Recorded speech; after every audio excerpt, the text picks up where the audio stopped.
नमस्कार, आप देख रहे हैं कैपिटल दर्पण न्यूज। आपके साथ मैं हूं वैशाली।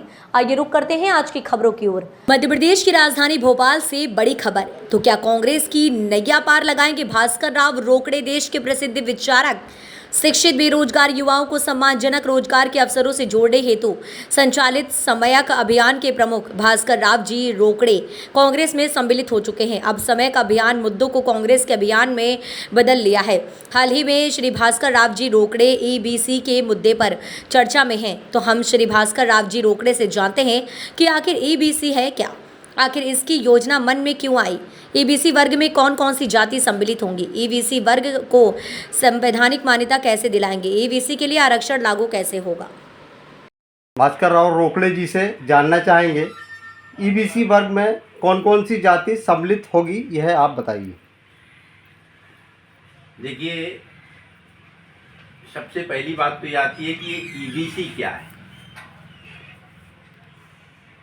अब ये ईबीसी की जो अवधारणा मेरे मन में आई उसका कारण ये है कि माझी, ढीमर और केवट आदि उस वर्ग के अन्य समाज जो थे, उस समाज के लोग मेरे पास आए और उन्होंने कहा, साहब हमारा प्रदेश व्यापी सम्मेलन है, उस सम्मेलन में हम आपको आमंत्रित कर रहे हैं, जिसमें प्रदेश के मुख्यमंत्री सहित अन्य दलों के नेता भी आने से डरते हैं।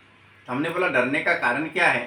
तो उन्होंने कहा, भाई हमारी मांग है कि हमें आदिवासी वर्ग में शामिल किया जाए, क्योंकि 1950 की आदिवासी वर्ग की लिस्ट में माझी समाज का नाम है और उपजातियों को उसमें उल्लेख नहीं किया गया है।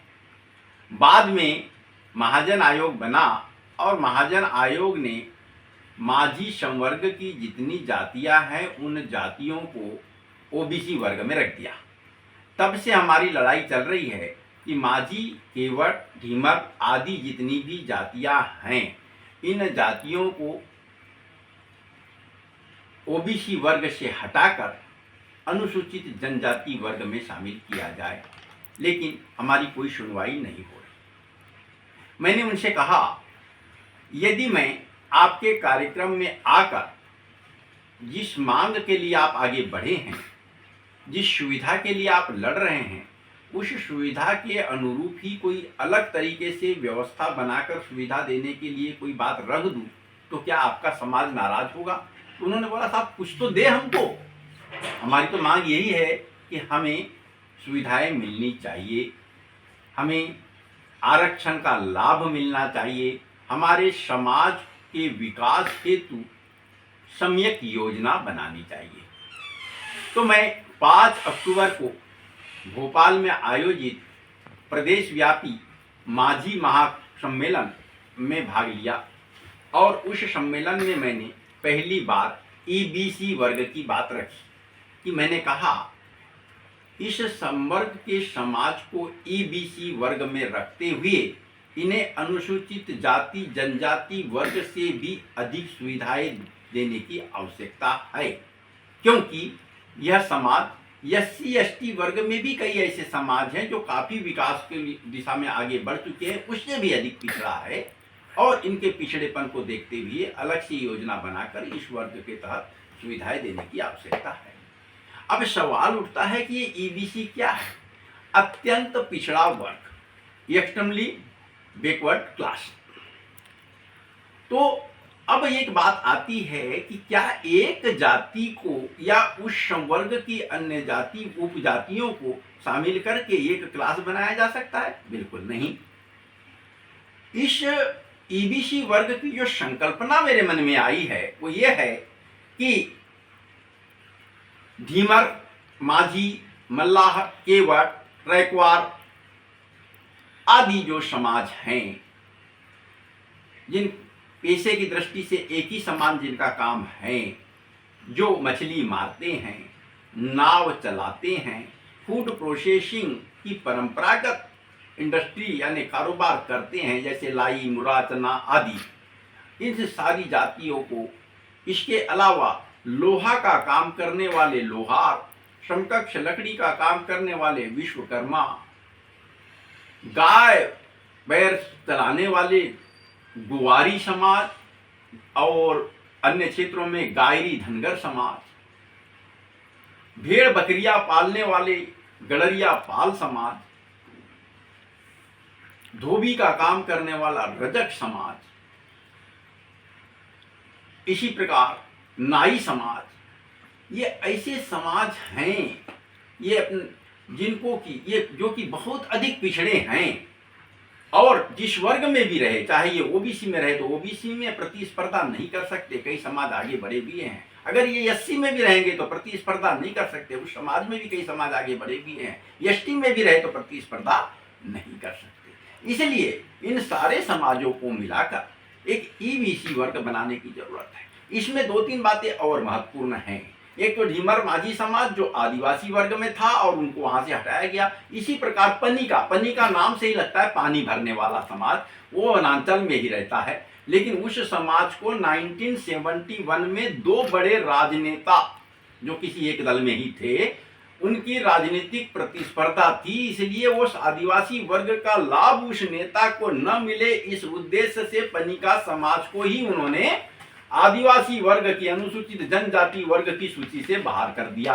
पनिका विंध्य के 8 जिलों के अलावा बाकी जगह में जनरल श्रेणी में आ गए थे। बाद में ओबीसी का क्राइटेरिया बना तो ओबीसी में आए। उसी तरह कीर समाज इंदौर संभाग में, भोपाल संभाग में और होशंगाबाद संभाग में वनांचल में ही रहता है। रहन सहन आदिवासियों के समान ही है, लेकिन पता नहीं किन कारणों से इस समाज को भी आदिवासी वर्ग से अलग कर दिया गया।